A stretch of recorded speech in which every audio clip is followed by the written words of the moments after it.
Aeneas.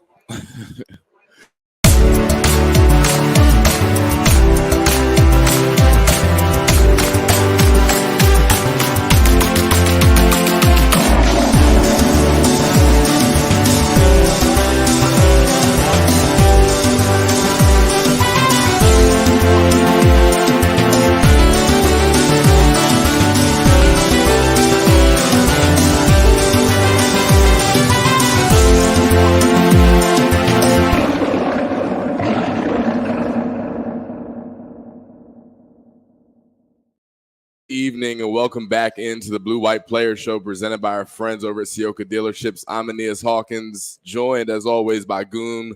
How are we doing today, Goon? You look clean shaven today, brother. You look nice. So what does that mean? Unfortunately, it means clean shaven means no good. I didn't want to get into it this early, but no. You know, no reason to get into it this early. I just turned 41, obviously, when I shaved. I lost 10 years off my life. There you go. Is it fun looking in the mirror and being 10 years younger now? I do have to say this. I did tell my wife, I said, whoever cleaned the hotel, because Aeneas and I were both in Columbus this past weekend. Whoever cleaned the room at the Hampton Inn probably thought a Wookiee was in there. Because there was a couple shave marks all over in the trash can. I had a Wookiee beard laying there. Oh, man. They earned their paycheck that day. That's for sure. I left a couple 20s. So yeah. Side note here. We took the bus up over to the stadium.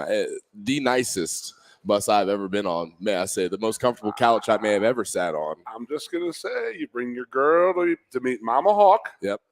And then you put her on a luxury Prevost bus like that. You're setting the bar way too high. We're introducing a lifestyle that we cannot. Yes, maintain. I mean, trust me. I mean, my wife is finally realizing this after 10 years of marriage. But like, wait, this isn't normal. I mean, why are you not driving one of these here? Well, to double down, I have to now pull another rabbit out the hat. It's a birthday this week. I got a birthday this weekend, so we got to figure out how we're gonna pay for those gifts. Listen, hey, it's okay, man. Dude, I've been in the game a long longer than you. I would have said, "Hey, honey, I got tickets to the game. We're gonna go open a bus. Happy birthday." I didn't think. Damn it, Aeneas. Yeah, no doubt. I'm saying, damn it too. My bank account will be as well. Let's get into the game. We got to do it. We stalled long enough. Obviously, this was a season that a lot of Penn State fans, myself included, had circled as a great opportunity to go compete with, realistically, what is one of the best teams in the country. What did you take away offensively from that game? What did you see that made it tough for the Nittany Lions to find too much success? It was tough to watch the offense go a little bit. I don't think we really made a concerted effort to run the ball and to establish the run game. I think we got a little too pass happy and this and that. And then we were not out of that game until 4 minutes to go in the fourth quarter when it was like a 2-touchdown lead. And it was like we were in it up until then. And hats off to the defense. I mean, there's no problem with the defense. Offensively, was it a game plan? Was it scheme? Was it players? This and that. I don't know why we did not try to run the ball more to establish the run. But of course, I'm an offensive lineman. Of course, I'm going to say we need to run the ball, establish the run. But if they figured to soften them up on the run by getting some quick passes, but they were playing press man and they were right up on our guys. Our guys could not get any kind of separation wide receiver wise. No doubt. And I think that was the frustrating part of the game to me was it seemed like a little too earlier than you'd like to see the identity of the offense kind of change mid-game. You're throwing the ball around. You still got Nick Singleton and Katron Allen. Hats off to Ohio State's defense. They are a top 5 unit in the country. They're really good. But at the same time, you got an opportunity to go and play the best team, one of the best teams in the country, and go beat them realistically with the way the defense played. Would have liked to see them be a little bit more consistent on the run game and not abandon ship so quickly. One thing I will say, I saw a video from Dan Orlovsky that I thought was really good, where he talked about the offense being in a lot of 3rd and 7 type of situations from abandoning that run game. And what that does, I thought was interesting, and maybe you can speak to it, is not only does it put more pressure on a young guy in Drew Aller, who's playing his first real competition in his career, but it puts more stress on the offensive line that I thought, for the most part, held its own in pass pro when it had some opportunities. But it puts more stress on those guys. It puts more stress on those wide receivers to beat man. And really, a lot of times, by the time the receivers were beating the coverage, there was some pressure, and Drew was facing some of that and wasn't able to be mobile when he needed to be. A lot of things that you would, look back at when you watch that film and say you wish you could correct it. I would look back on it. I think you would too. And why not try to put the running quarterback in there a little bit? Why not try to put Bo in there to get a quarterback draw to, slow up their pass rush a little bit? We get to 2nd down and 3. And we throw 2 straight passes. I mean, that's just frustrating to watch. But, I mean, did we go with, we're going to take what they're going to give us? Or do we have a game plan? And I think you're 100% right when saying that we really did divert away from the game plan pretty quick. I mean, that game was still we still could have had that game early into the 4th quarter. Even midway through the 4th quarter, the game was still up in the air. A couple guys make a play here and there. But we did put all the pressure on a sophomore quarterback in his 7th career start in the horseshoe, and I don't know what it is about the place. There's nothing physically louder, this and that about it, but it is such a tough place to play, and I don't know what it is. I'll ask the guys what they see and feel about it, but I went out there in 93 and we had Big Daddy Dan Wilkinson. I mean, that's well before you, but there's a reason why we lost that game. I mean, I didn't see that guy out there this year. Yeah. Usually they have a guy at defensive end, a Bosa, a young type of guy. And what is it, TJ or JT? The DJ. JT Tuimoloau. Yeah.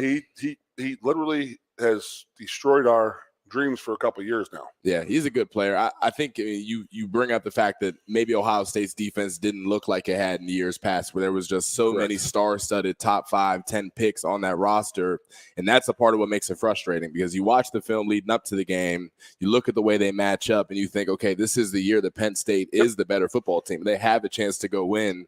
Another thing I want to bring up that I was a little frustrated with, and I'm not one to call out coaching or schematics, but just from a fan's perspective now, a lot of 3rd and short opportunities, a couple times where you drop back and you run a reverse to Dre where he's throwing the football, trick plays, and you're passing the football on 3rd and 1s and 3rd and 2s. At some point, you want to go beat Ohio State, you want to beat Michigan, you're going to have to do it the right way. It's not going to be trick plays all the time. It's not. You got to line up and play football at some point. I feel like maybe a little too early you got away from doing those things. I completely agree with being way too early to get away from the game plan. And this, people are going to say, well, I asked the players this or I asked the players that. I'm not asking the players that. It's not on them. And they did what they had to do to go out there and win this game. We're going to support these guys as much as we possibly can. And I will say this, I'm going to play the company line, but it's not the company line because it is the truth. They still hold. Yeah. I mean, if they win out, obviously there's still a chance with Ohio State playing Michigan still. And you never know who might clip up somebody. I mean, it's the Big Ten. It happens every year. So it wasn't a horrible beatdown, which one of those where they're going to be like, well, you can't have Penn State in there. We just didn't play well offensively. Defensively, we played great. Special teams was fine. It was just a bad day offensively. Yeah, and I think you play that matchup 10 times. You don't need the offense to be significantly better than what they were on Saturday to give yourself a chance to win. We saw that. Kudos to the defense and what they were able to do. The goal line stand in the 4th quarter. A guy like Zane Durant playing good ball. Marvin Harrison is going to do what Marvin Harrison does, and he did have some success. But for the most part, the defense gave the team a chance to go win that game down the stretch. And to me, that's the sign of a healthy football team. And we'll talk to these guys here in a minute. But I know the types of guys that are in that locker room, the types of guys we've talked to all year long, they're not going to roll over and say the football season's done. You still go play Michigan down the line. You got an opportunity to prove yourself right there. Everything is still on the table. Everything is still on the table. Everything is still there. Yes, we're frustrated. We are fans now. Yep. We are apart from the football team. So, yes, we are frustrated. This is not the first time it's gone down. It just seems like it's the same thing over and over and over again. And that's what's frustrating. But we still we don't control our destiny, but we have a lot of destiny in our hands. A lot of football left to be played. Sure. A lot of football left to be played. And Ohio State does, and Michigan does. Everybody's still going to play a bunch of games. No doubt about it. We'll be right back with a player guest. Stay tuned on the Blue White Player Show. Ciocca Toyota of Williamsport invites you to stop in today or check us out online. We have the smart path to your next Toyota, like the all-new Crown, BZ4X, the all-new Grand Highlander, Corolla Cross Hybrids, Sequoias, and more. Over 100 new Toyotas here and on the way. Don't make a $1,000 mistake. Choose Ciocca Toyota of Williamsport and see the Ciocca Dealerships difference. Buy or reserve yours today and see for yourself why Ciocca Toyota is the only stop you need for your next new car. Ciocca Toyota, it just feels right. This is the place where roadside markets are filled with fruits and vegetables, small batch jams and made from scratch pies, where mountain trails are explored with friends with names like Ghost and Traveler, where award-winning wines, craft-made beers, and spirits are raised, hearty meals are served, and nights are shared under star-filled skies. This is Center County, Pennsylvania. To find out all that's happening, visit us at happyvalleyagventures.com. Hi everybody, Mike the Mailman here, to tell you about a state college company that will help you follow the Nittany Lions to their bowl game. Collegiate Athletic Travel. From charter flights and on-site motor coaches to professional staff, the entire trip is easy and carefree. And with their 47 years in the business, you know you're in good hands. You'll get a game ticket and a lot more. Make memories to last a lifetime. Be there next time with Collegiate Athletic Travel. Old Dominion. No Bad Vibes Tour. Friday, December 1st. Rice Jordan Center. With special guest Chase Rice and Kylie Morgan. Tickets on sale now at Ticketmaster.com. Old Dominion, live in concert. Brought to you by Messina Touring Group.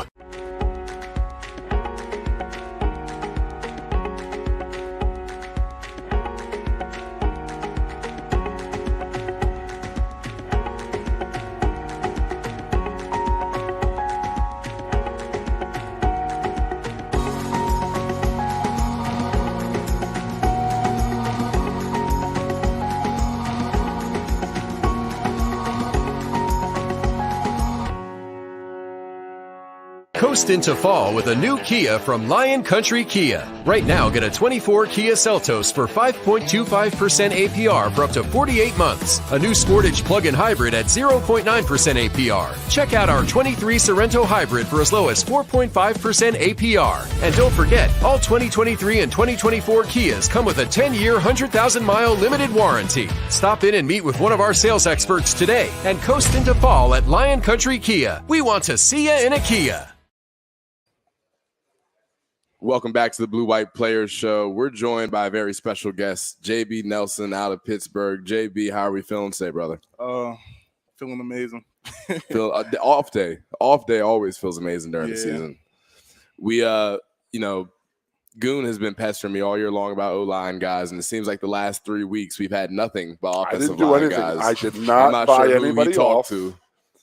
You think I paid somebody to get all the offensive line? I'm not sure what's going on, but there's clearly something fishy going on. My donation to the NIL quatupled since then. I said, give me more offensive linemen on here. It seems like it. It seems like it. Well, because he sits there and talks to his D-line like, oh, man, remember this was great, man. It was awesome. Remember the D-line? It was great. Yeah, we had to think so much. He didn't think anything. JB, we're the smart ones. Whatever that means, man. JB, we'll give you credit for being a smart guy. Let's talk a little bit about your journey here, man. You know, obviously a guy that we're both close with, Landon Tangwall, being forced into medical retirement early this season. You have been in a position where you've played a lot of significant reps on that offensive line. You've done it at a high level. Let's talk a little bit about making that leap heading into the season.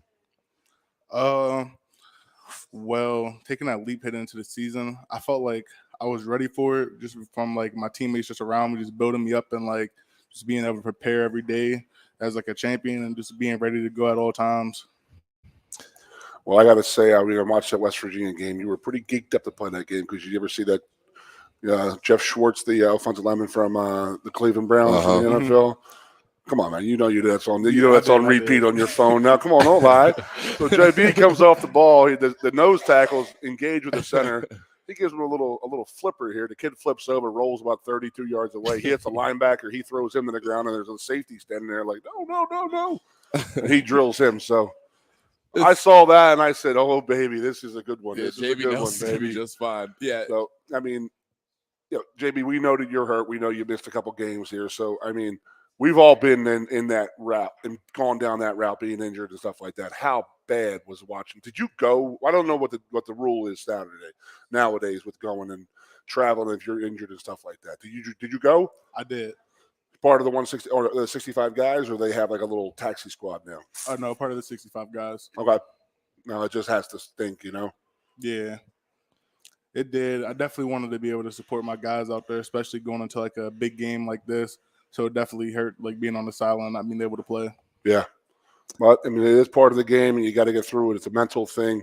I know we talked about it being off the air. He told me try to help the guys out through this type of stuff, because it does wear on a guy, because you feel like you're ready to play, and it's like if you're not ready to play, you're going to hurt yourself more. So we don't ever want to go down that route. Yeah. I want to ask you, JB, about the collective offensive line group. I've been really impressed with the guys we've had on and just talking about the culture in that room. I want to talk about Coach Troutwine specifically and how he was able to land you as a recruit. So if you can take us back to high school when you made that decision to eventually come to Penn State, and what that journey looked like for the fans back home who may not know. So actually out of high school, I didn't have any offers. So I ended up going to a community college, Lackawanna in Scranton, PA. Correct. And I went there right around during like when COVID happened. So like I got on campus like late like spring, because our season got canceled, and I had a really good spring ball, and that's when like the offers started really coming in. And I talked to Coach Smith. Actually was the first person I talked from Penn State, because I talked to him a good amount in high school, and he's from Pittsburgh and everything. Mm-hmm. So I went up to a camp, did a camp. I got offered. And you did the camp, I'm sorry, as a Lackawanna kid? You did a camp up here as a high school camp? Yeah. That's cool. I love learning these things. And then, so I got offered after the camp. And so I came up on an unofficial visit, and I just loved it. And plus what's it called? Tyrese Mills, he went to Lackawanna with me, and he was committed before me. And like that's one of my really, really good friends, and we just loved it up there. So I was like, okay, like I'm about to lock in. So like I think like 5 days after my unofficial, I called Coach Frank, and I was like, yeah, like this is the place I want to be. Like I love it here. So I got committed, and that's really it. And what is it about Lackawanna? Jair Brown, Jaquan Brisker, Tyrese Mills, you already mentioned. I mean, guys come out of that JUCO and they're ready to go at Penn State. What is it about that program that leaves you guys so prepared coming in? I don't know. It's like we just like when we're up at Lackawanna, there was really nothing to do out there. So you're really just up there and you're really just locked in and just ready to go. I'm not gonna lie. It's like we're like there's not really much to do up there. Doing nothing but push-ups and inside run, just getting ready every day, honestly. all day. Well, that's go ahead. I do want to. I mean, I do want to know this, that the JC route. I mean, you see these guys that go to like college for like 7-8 years, and this is beyond the COVID thing. So you could actually earn a year or two back, right? If you get your degree in a certain amount of time as a JUCO transfer. Mm-hmm. Yeah. So can you explain this to me and to the audience? Yeah. So basically, I came here 21. Yeah, I think I came here in 21, like winter right after you guys came from the Outback Bowl. Yep. And so at that time, I was technically a sophomore. So from high school to when you would be a sophomore in college, right? Yeah. Okay. So then this year is technically my senior year, but like in football eligibility wise, technically I have 2 more years left after this year. Correct. But like academic wise, I'm a senior. But no. if and when you do graduate, you do get your time. Sort of those 2 years at Lackawanna really don't count then, right? Yeah. Yeah. Basically. So that's what they do with the junior college thing is, but it is a much difference. But it is actually much better for the athlete and for the player. It really, really is. Thank God. Because they do have time where they're like Aaron Rodgers. He was a JUCO guy. Yeah, I did. Yeah. There's a lot of dudes. Yeah. Brian McKinney went to Lackawanna College. I'm about to say Tyreek Hill also went to a junior college, Garden City. Now, okay, so I want to ask you. This is interesting to me. I didn't go the JUCO route. And I can imagine that taking that JUCO route, regardless of what the circumstances are, you said you didn't have any offers coming out of high school. That has to be a motivating 2 years that you spend in that program. What is the mindset that it takes to go from Lackawanna to get to a Penn State? I feel like the mindset I just had, I was just like every day I was just locked in, just doing the right thing, just not doing anything that would just set me back or not like get me to where I want to go. So like when I went there, I actually I was taking like my last semester I took like I think like 7 classes to graduate early. So like I was just doing everything possible just to keep on working hard and just to move to the next level. Did anybody tell you that there people were watching that without telling you? No, they were. I mean, and I guarantee you. But somebody says, okay, he has 7 classes this semester. A college football coach is going to go, okay, this kid's committed. He's not just here to get through. He's here to do something. And that proves a lot and says a lot about you, man. You know, we always do this. We always talk about, you know, where are you in 10, 15 years? I always say to everybody, after the NFL is over for you, because that is the goal for all of us as players here. But what are you studying here now? Where do you want to be 10, well, 15? Currently I'm studying RPTM. What I really want to do, I really want to be able to like give back to my community and like help just children in Pittsburgh and just like any like other areas and like around the world. On that note, I think that's number one, terrific that you're answering that you want to help your community and help kids that come from your area. That's spectacular. Yep. And we've talked with other people that we've had on the show that really NIL can create some of those opportunities to help in that community. We always ask guys about their experience at NIL. Have you been able to utilize that to give back at all yet? I haven't, but I definitely want to work on something during the off season to like go back to my city and like really like help out. That football culture in Pittsburgh is serious. You mentioned Terry Smith recruiting you being a Pittsburgh guy. We've had so many guys just in the past 5 years, from C.J. Thorpe and Lamont Wade to Joey Porter Jr. That Pittsburgh high school football culture, what does it mean and why is it always so successful? I don't know. I mean, it's called the whippeal. Yeah, the whip. You got to talk them. If you're going to talk about it, you got to talk like them. Okay. Oh, you know what a whippeal is? You got a whippeal title over here. You know that, right? Did Mount Lab get a whippeal for you? Not for me. Come on, man. We got a state 2 years ago though. And where were you? I was actually the day of the state championship game. I was up here on my official visit. Hey, I'm not going to lie to you, dude. I rooted for you that day. Well, I rooted for your high school that day because you were playing St. Joe's Prep, my rival. So, yeah, honest to God, it's an honest question. The whippeal is, I mean, Aeneas, you know it. I mean, you've got a couple of schools in Cincinnati that are real tight, but the whole Pittsburgh, like, it's crazy. I always say, you know, it's interesting. A lot of times you can tell where a guy is from, and when a guy tells you where he's from, when you play against him, you're not surprised. There are certain regions and areas where guys just come out tougher, and they play a different type of style of football. All the guys I named, even Tank Smith, the guy who's a walk-on, is like highly regarded on Penn State's football team now as being a tough guy, one of the tougher guys on the team. So it's no shock that you came from Pittsburgh and you play the way you do. You mentioned the West Virginia film. Do you take pride as an offensive lineman in being that physical downhill run blocker? What is your identity as an O-lineman? Yeah, I definitely do take pride in being physical and tough because I feel like that's like the embodiment of being an offensive lineman. Because if you're not tough, you can't play the position. Like you have to be tough to be able to play it. You just made Goon's whole week, man. Oh my God. That answer right there. It's been a tough couple days, man. I appreciate that, man. It's been a rough few days. Oh, man. Well, you can't let the whippeal guys know that they're tough. Don't let them know that. No doubt. We can talk about it on the side and like, damn, that team was pretty damn good, but you can't tell them that. I mean, you can't give them any kind of boost. I completely agree. My dad played high school football in Western PA, and him and his brothers, man, they never shut up about Western PA football. So I know all about that whippeal. I've heard it my whole life. I'm about tired of hearing it, to be honest with you. It's neither here nor there. JB, looking forward to the rest of the season. My man. You know, obviously coming off of a tough loss, but still with a lot of football left to play. What is the focus as a unit on that offensive line moving forward? Well, our focus is like we have to go 1-0 every week. Like we can't like let last game like just keep on dragging us through the whole season and like letting us put us down. We gotta like push forward from that and just keep on working hard and like good things are gonna happen from it. I'm telling you, me and Aeneas, we have the sign up there. It is a a mindset, a lifestyle type of thing. Doesn't matter what you're going to do. You got to get up and go to breakfast. You got to get up and go to school. You got to be one of those. You got to beat that class. You got to beat that. Go into class. Go into school. Get your workout in. Getting a win that week. All that stuff. Every day. Everything is a 1-0. You got to compete. You got to dominate that thing. Whatever you do. Well, good luck, big man. Good luck, man. JB, all right. Honor having you on, brother. Get yourself healthy. Come on back. We're waiting for you, baby. Yes, sir. Stay tuned. We'll be right back with Golden Israel-Achumba on the Blue White Player Show.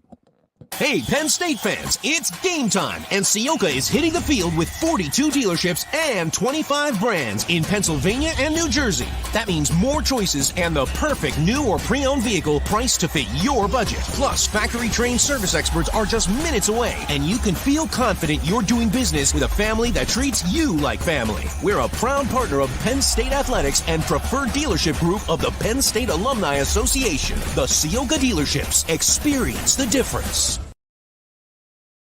This is the place where roadside markets are filled with fruits and vegetables, small batch jams and made from scratch pies, where mountain trails are explored with friends with names like Ghost and Traveler, where award-winning wines, craft-made beers, and spirits are raised, hearty meals are served, and nights are shared under star-filled skies. This is Center County, Pennsylvania. To find out all that's happening, visit us at happyvalleyagventures.com. Hi everybody, Mike the Mailman here, to tell you about a state college company that will help you follow the Nittany Lions to their bowl game. Collegiate Athletic Travel. From charter flights and on-site motor coaches to professional staff, the entire trip is easy and carefree. And with their 47 years in the business, you know you're in good hands. You'll get a game ticket and a lot more. Make memories to last a lifetime. Be there next time with Collegiate Athletic Travel. Old Dominion. No Bad Vibes Tour. Friday, December 1st. Rice Jordan Center. With special guest Chase Rice and Kylie Morgan. Tickets on sale now at Ticketmaster.com.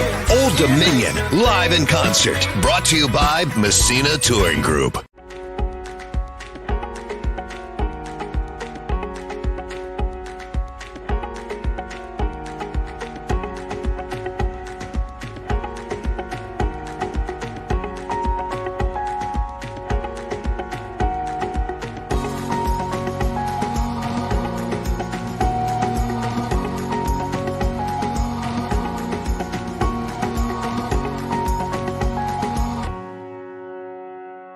Coast into fall with a new Kia from Lion Country Kia. Right now, get a 24 Kia Seltos for 5.25% APR for up to 48 months. A new Sportage plug-in hybrid at 0.9% APR. Check out our 23 Sorento hybrid for as low as 4.5% APR. And don't forget, all 2023 and 2024 Kias come with a 10-year, 100,000-mile limited warranty. Stop in and meet with one of our sales experts today and coast into fall at Lion Country Kia. We want to see you in a Kia. Welcome back to the Blue White Player Show presented by our buddies over at Ciocca Dealerships. We're joined by one of my favorite teammates I ever had, a guy I spent a lot of time dealing with at Penn State football practices, Golden Israel-Achumba. Beat him down, didn't you? Yes, Put your hands down. I mean, it's okay. We were going back and forth. I will say. He weighs 190 pounds now. He ain't going to do nothing to you no more. Back then, he was like, He was 290. He was a husky boy. He was a husky man. I was husky. Golden, okay. Golden definitely got the better of me in most of our reps, in the wide majority of our reps even, but there was only one rep I remember specifically being bad. You know the drill pods. Here we go. Let's. What we're going to do next week is we're going to bring someone on who you dominated in the Oh, who's out there that we can get on the show to say, man, it's a short list. Aeneas beat me. He beat me down, man. It's He a wore short me list. out of practice. It's a much shorter list than you realize. But listen, let me get this story off. We had pods, and for the viewers back home, it's a drill basically between half of the offensive line and the half of the defensive line in the run game specifically. Now, I was cheating. This is my last year, so I was paying attention to what the offense's calls were, and they were really basically. Now you're here. So listen, they was running inside zone and outside zone. They had a number system. I'm not going to get into details, but I heard the number that got called out. Golden Achumba's up. I'm playing against them. I know the play. I know what's coming, and I'm like, I'm going to beat the doors off of this kid. I'm going to win. It's going to be great. Golden Achumba got under my pads and carried me 10 yards so bad that the next day in the film, the defensive line coach rewinded it twice, let us all watch it, and simply said, damn, and moved on to the next clip. And that was it. And I didn't knew even get the coached. play. I knew what was coming. I knew what he was going to do. Anyway, I say all that to say, Golden, we're happy to have you on the show today, brother. Appreciate you having me.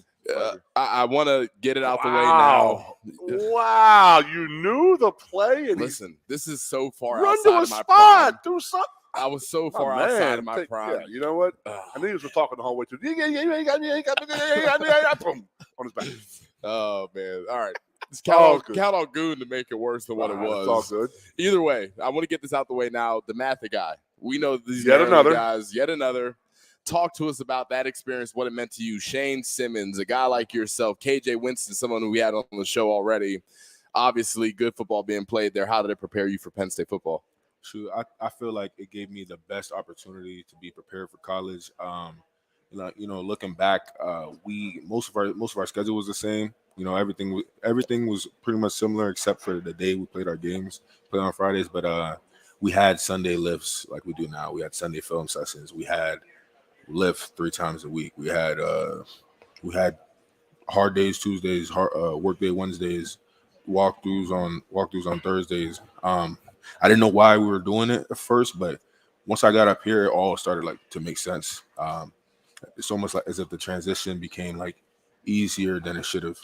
That freshman year, the hardest part for most guys is just the rigor of being a Penn State football player. Like you said, the meetings, the lifts constantly. Most guys struggle with that. Goon, can you speak to that at all? Sure. I mean, you see it in the NFL. I mean, you got guys who can dominate college 10, 12, 13 games a year, but the NFL, they go to 17. Yep. Now, when you make that transformation from high school to college, from high school you play Friday night, we'll see you Monday at school. Yep. Right. He's talking about a Sunday or Saturday afternoon, Saturday morning lift, a Sunday walkthrough type of thing. I mean, Coach kept you guys out of trouble, didn't he?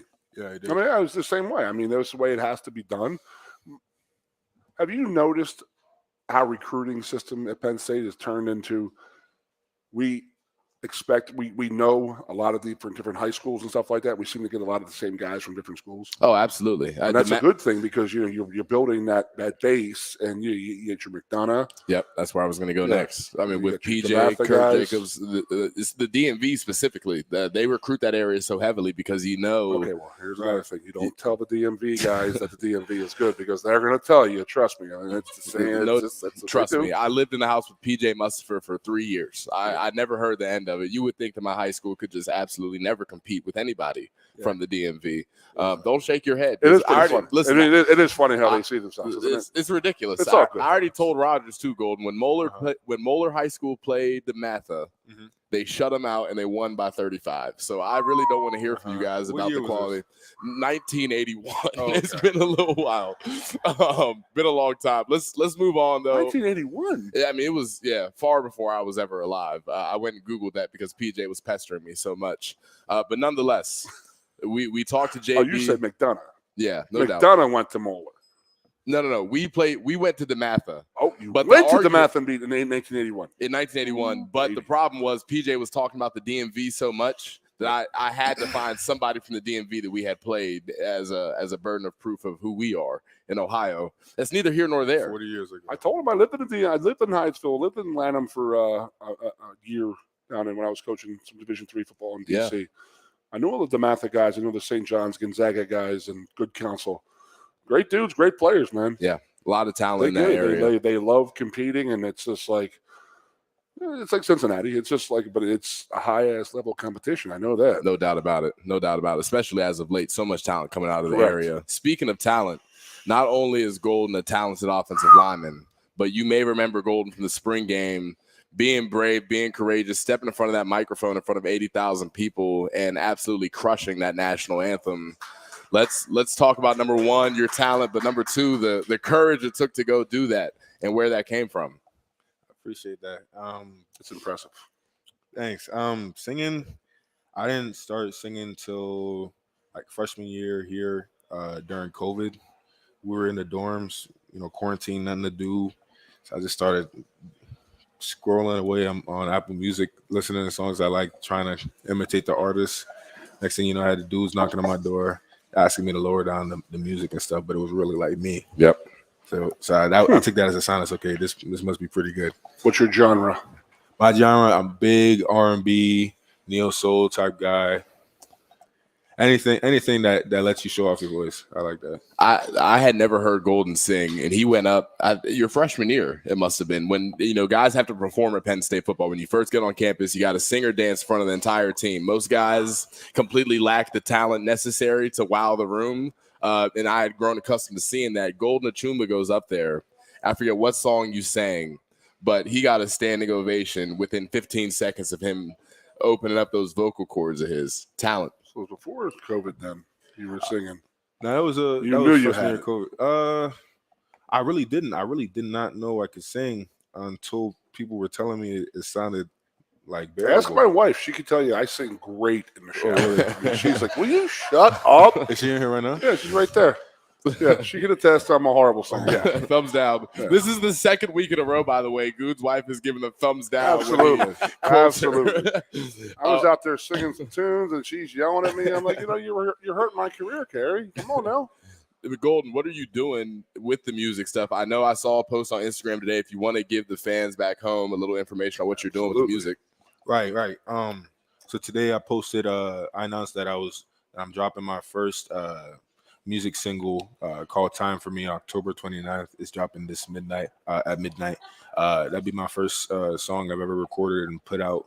So appreciate you guys want to support that. Where all platforms? Where all platforms? You said Apple Music, Spotify, wherever you find your music. I guess my next question is, what does it take for me to get a feature on the album, and why has it taken so long for you to respond to my text regarding so? I've asked you this a couple times now. Listen, because tell him the only high pitch you heard from him. Here he goes. Going on his back. Right. There it is. And he's like, I can't do that on my album. I'm trying to release. I'm trying to be very, I'm like, I want it to be a family-friendly album. And he goes, I don't need anybody squealing on there crying. Right. No doubt about it. No doubt. Golden, back to the football aspect of things. I'm going to just ignore Goon right there. Back to the football aspect of things. Man. You have had a heck of a journey here. You fought through some adversity. You're a guy that everybody on the offensive and defensive line specifically has a lot of respect for. What is it taking for you to battle through some of that adversity and to continue to push towards your goals? Shoot, it's taking a lot of willpower.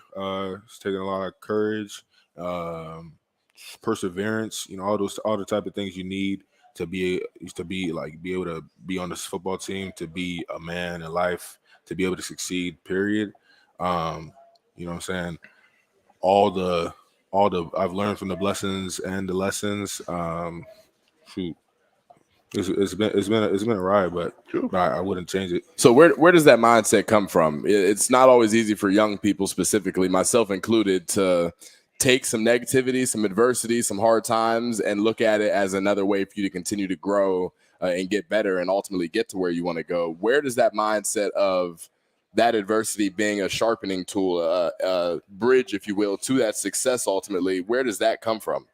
Well, probably stems from my parents. My parents, both Nigerian immigrants, came over at the age of 25, came over nothing, enrolled into the military, got his education. My dad brought my mom over, started a family, brought me and my sisters over. So, I saw firsthand what it takes to, persevere through stuff.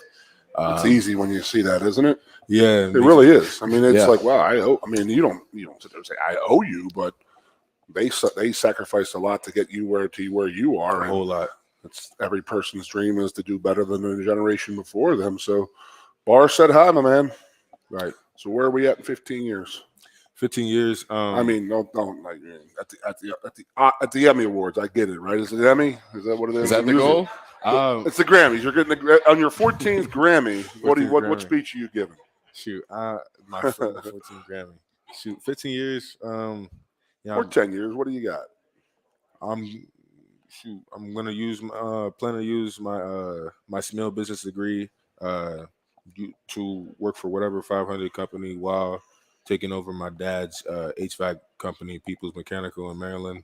In terms of like the singing, I've just got my feet wet, trying to see where it'll take me. Want to see what I can do with it, with my talent. So I can at least say I tried something. I'm right. Yeah, that's where I see myself in the 15. That's awesome, man. I love that you're a SMEAL business guy. Penn State football by itself is hard enough, but you're taking a major. You're studying things that are also pressing you there and pushing you there. Can you speak to your experience as not only a high-level athlete, but a high-level student as well? Shoot, I don't know what else I would call that. You know what I'm saying? It's part of the reason I came here.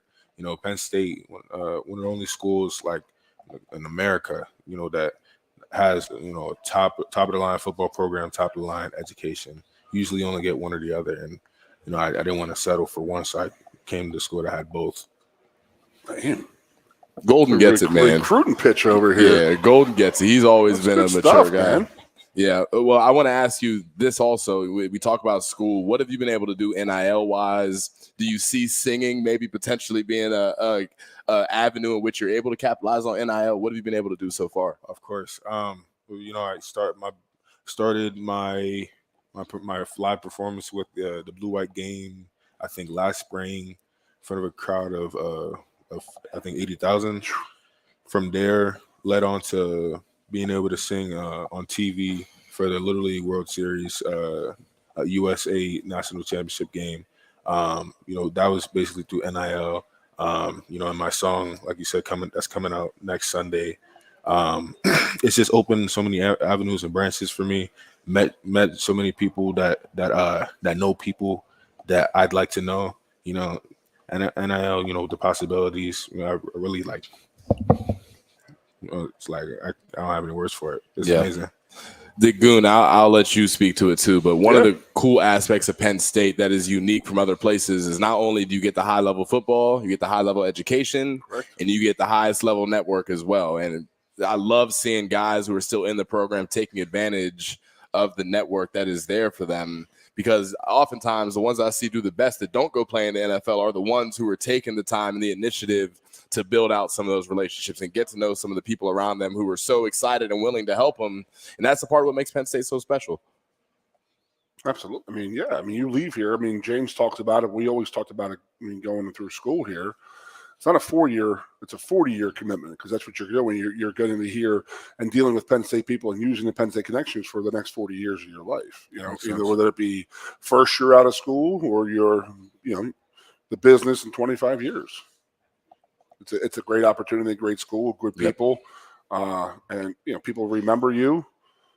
That's the great thing. I mean, I walk around and say college people, I don't remember you. And I'm like, how the hell you remember me? You know, but it's true. I mean, look at our fan base right here. They're the greatest fans in the world, nicest people in the world, and they support us through thick and thin. It's a beautiful place and always has been. Most definitely. We're three perfect examples of what can go well, and you know, with college and with your career decisions. So yeah. No doubt about it. Well, Golden, thank you for joining us. Let me know when you're ready to have me on the album. Give me a little. Goon and I will be ready. I mean, he's over here singing, you know, every kiss. Hey, look. Oh, see? I've been waiting. He's trying out. Here ready we go. when you are. All right. Anyway, we'll be right back. Hawk, what do you got? Give me your best. You got 10 seconds. Go. I can't sing. I'd like to hear it. Hawk, you got 10 seconds. Come on. I don't even have a song. We got to get to the break. Stay tuned. We'll be right back. Oh, Lord. Ciocca Toyota of Williamsport invites you to stop in today or check us out online. We have the smart path to your next Toyota, like the all-new Crown, BZ4X, the all-new Grand Highlander, Corolla Cross Hybrids, Sequoias, and more. Over 100 new Toyotas here and on the way. Don't make a $1,000 mistake. Choose Ciocca Toyota of Williamsport and see the Ciocca Dealerships difference. Buy or reserve yours today and see for yourself why Ciocca Toyota is the only stop you need for your next new car. Ciocca Toyota, it just feels right. This is the place where roadside markets are filled with fruits and vegetables, small batch jams and made from scratch pies, where mountain trails are explored with friends with names like Ghost and Traveler, where award-winning wines, craft-made beers, and spirits are raised, hearty meals are served, and nights are shared under star-filled skies. This is Center County, Pennsylvania. To find out all that's happening, visit us at happyvalleyagventures.com. Hi everybody, Mike the Mailman here, to tell you about a state college company that will help you follow the Nittany Lions to their bowl game, Collegiate Athletic Travel. From charter flights and on-site motor coaches to professional staff, the entire trip is easy and carefree. And with their 47 years in the business, you know you're in good hands. You'll get a game ticket and a lot more. Make memories to last a lifetime. Be there next time with Collegiate Athletic Travel. Old Dominion. No Bad Vibes Tour. Friday, December 1st. Rice Jordan Center. With special guest Chase Rice and Kylie Morgan. Tickets on sale now at Ticketmaster.com. Old Dominion, live in concert. Brought to you by Messina Touring Group.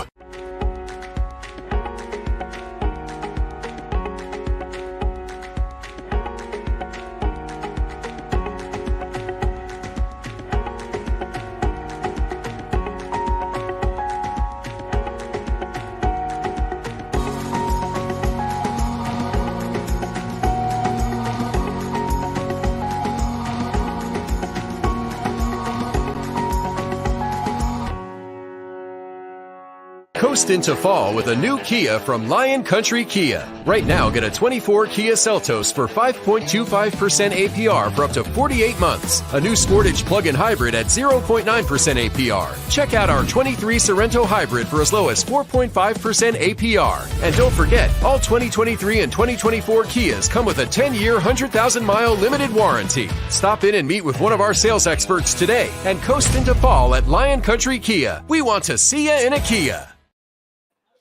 Welcome back to the Blue White Players Show presented by Ciocca Dealerships. Goon, we got a very special Letterman segment coming up. Oh, it's our second one. We actually had a little screw up last week with the technology. So Jeff Hardings is a 2-time All-American here, so we figured he could get 2 segments. I love it. So why not? Jeff is from St. Henry, Ohio. Funny story, was my roommate for 4 years. We were just out in Ohio together. He lives in Columbus. He coaches a Christian high school out there, and Aeneas was at the tailgate. You met and saw him. I said, did I introduce you? He said, no. And I said, yes. He was the 6'4", very, very skinny man. He goes, that guy played offensive line here. And he did. He lost a bunch of weight, but a fantastic NFL career, 10, 11 years. Left there, had a couple kids of his own, has a couple adopted kids, just a good human being, always has been a good human being, from a small town in Ohio called St. Henry. Listen, I've been in Ohio my whole life. You're here, St. Henry? I've never heard of St. Henry. Well, they produced Jeff Hardings and Bobby Hoying, who was the Ohio State quarterback and the NFL guy. They produced that in the same graduating high school class. Impressive. I believe that there was 100 graduating kids, and I think that they had 5 Division I scholarship players. That's not a lie. That's impressive. They won a state high school football and basketball in the same year. A lot of talent. Jeff is a great friend of mine, a great human being, and a great Penn State football letterman. So enjoy the segment. Jeff Hardings, and my hometown is St. Henry, Ohio. And I was at Penn State from 91 to 95. And my position was offensive guard. Michigan, it was big. It was, a lot of fans, obviously, a lot of history. And I watched a lot of Notre Dame, Michigan games. So, there you go. Ohio State, I got to play in once. That was, I'm not going to call it the favorite because that was an ugly game for us, offensively. And, we got beat bad 26-6, I think, and weren't even in the game. That's why the next year was so good, because it was revenge. But the Fiesta Bowl was amazing. The Rose Bowl, obviously, the history, I would say when you talk about just the game, the history of that Rose Bowl and what we were playing for and on national TV, the only game on TV, I would say that would be the number one game that I played in. But Michigan was pretty cool because, and then Notre Dame. I forgot about Notre Dame. I'd probably I'm changing Notre Dame because it was my second year there. I was a freshman, redshirt freshman. And, the Notre Dame blood was still in me a little bit, just a teeny bit. You know what I mean? It's like I was, hoping they would do good in every game except ours. And so, to walk into that stadium was pretty cool. Yeah, I think it's hard to ever pick, out necessarily like the toughest time. I'll tell you a couple couple, I think, times that I struggled was, when we were 7-5, when I was I guess I would have been a sophomore or a freshman, sophomore, whatever you call it, redshirt freshman year, my first year playing, if you will.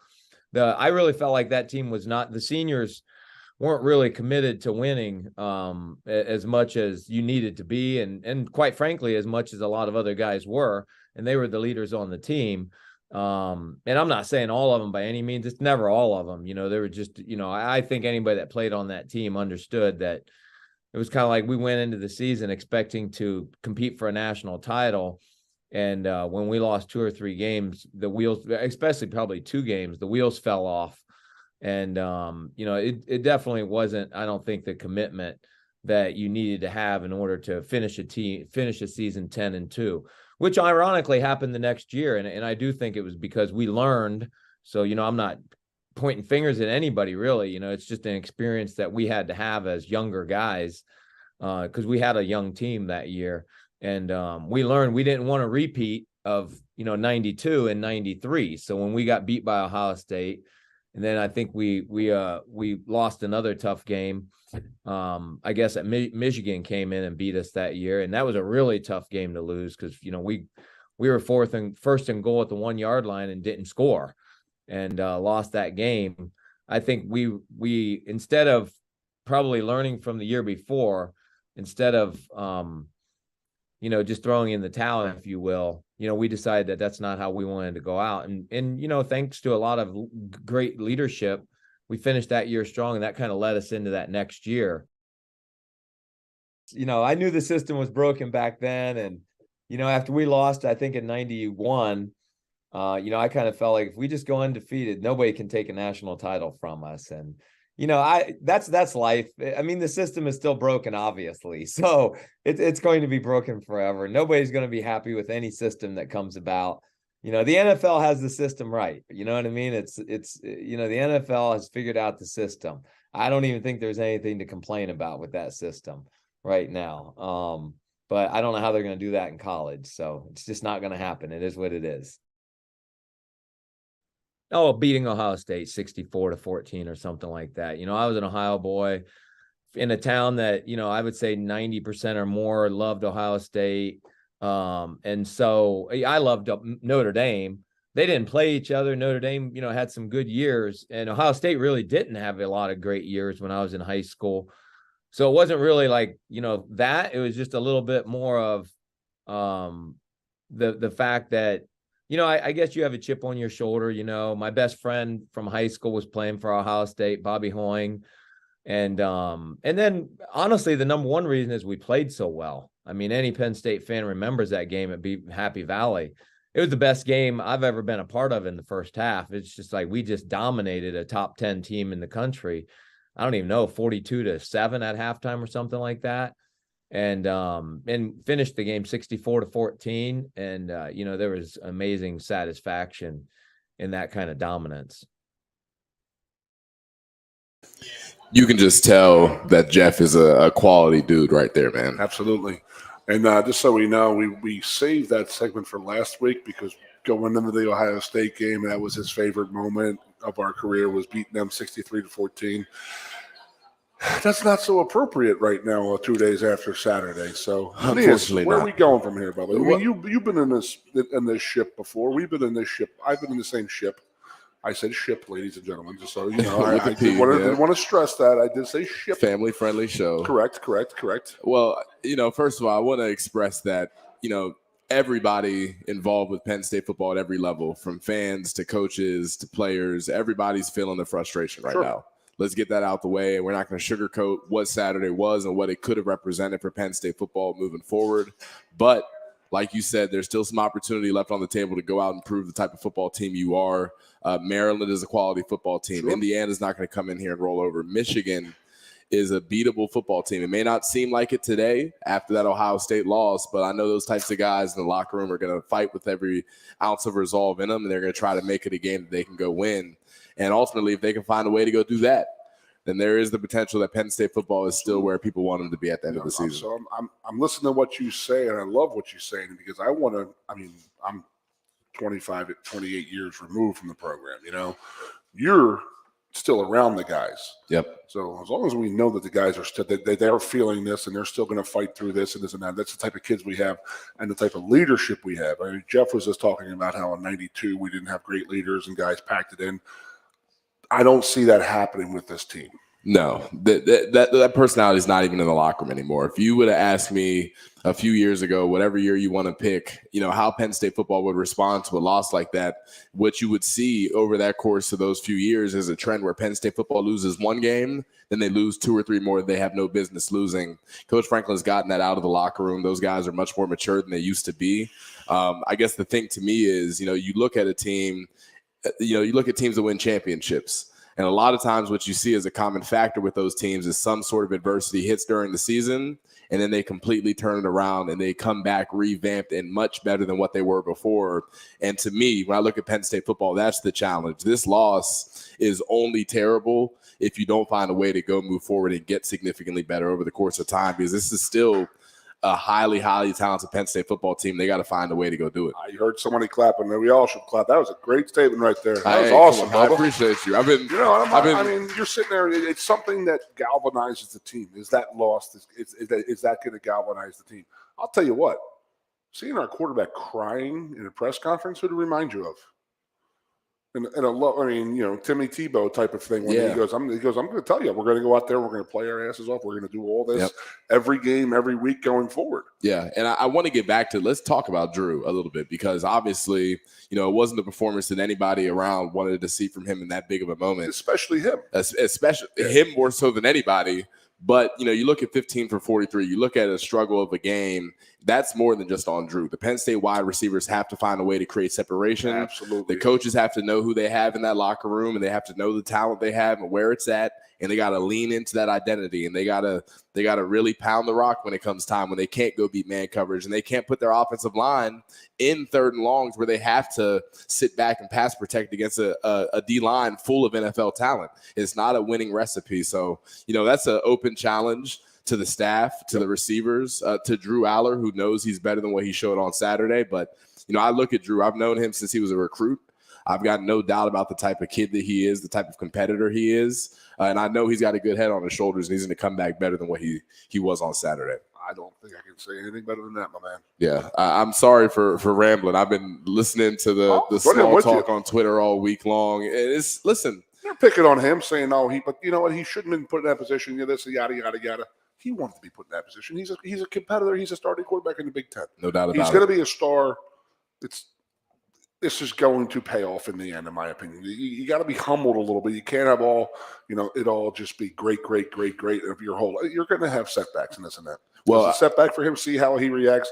See how his team reacts. See how every person in that Lash building reacts. No doubt. And listen, I don't want to be in Indiana this week. My personal opinion.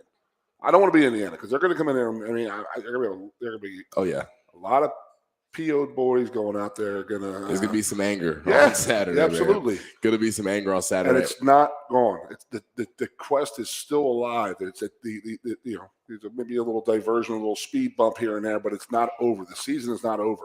Yeah, and far from. I will bring this back up. I was not going to do this, but in 2018, I was a part of a Penn State football team that lost to Ohio State by 1. And we got a speech in the locker room, and he gave it to the media too. Coach Franklin did, where he talked about the difference between being a great program and an elite program. And it's been a long time since 2018.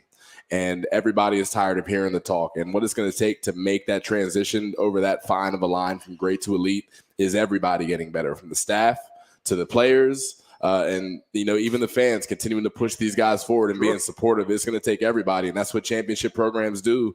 And you want to go be that at Penn State football, we're going to find out who they are for the rest of the season. By the way, everybody here, if you have friends who aren't showing up because they're mad at Penn State, they're not Penn Staters then, man. No doubt. They're not Penn Staters in my opinion. So get out of here, support the guys. Yeah, seriously. One question I want to ask you before we wrap up here. What areas do you see from Penn State football that need to improve the most and need to improve the quickest for them to be successful? Well, obviously getting separation as wide receivers. It just seems that they were just ball hawking. They were all up on us physically. They were much more physical than we were. Defensively, I thought we played great. We did everything we possibly could to keep us in that game and win that game.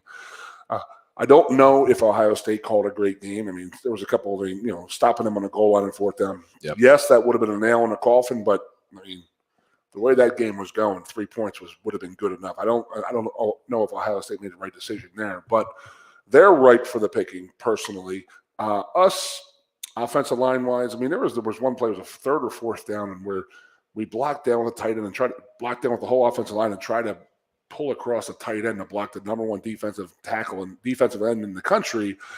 And I'm just sitting there. Is that the most? I mean, first of all, he was on Olu's side. Right. Just let him block him. Yep. Just let him lock him down. I mean, I was impressed with Ohio State actually putting him on Olu. Yeah, to be honest with you, it shows how confident they are in JT that he's going to be able to go beat him. Now, I know you didn't have Larry Johnson here, but you know of Larry, and he had those guys jacked, ready to go. Man. He definitely did, and I knew that Larry Johnson was going to have those guys jacked and ready to go when I heard his voice on the hype video in the stadium. Listen, at the end of the day, you played a top 5 defense. You didn't get the job done. You got punched in your mouth. Yep. Are you a great football team or are you not?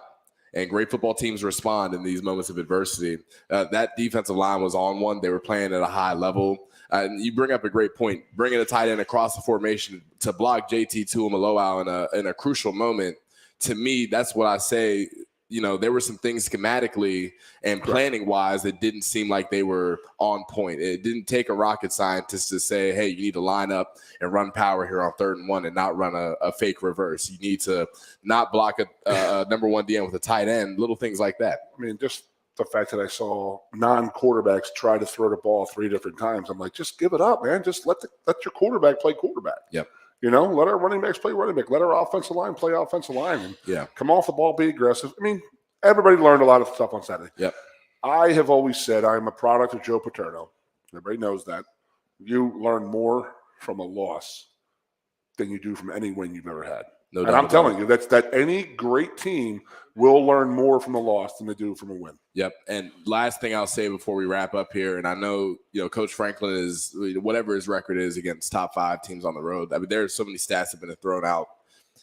He is feeling this as much as anybody. I would assure you. He's the most competitive person I know. He's got a plan. He likes to win. I know he's going to get better from this, and he's going to make adjustments himself. But at the same time, it's time to go. It's time to go do it. I've got full confidence that he can go do it. And I'm looking forward to seeing how they adjust throughout the rest of the year, man. It's good, Bubba. No doubt about it. Done, Appreciate you guys joining us on the Blue White Players Show. We'll be back again next week after a victory. Yes, sir.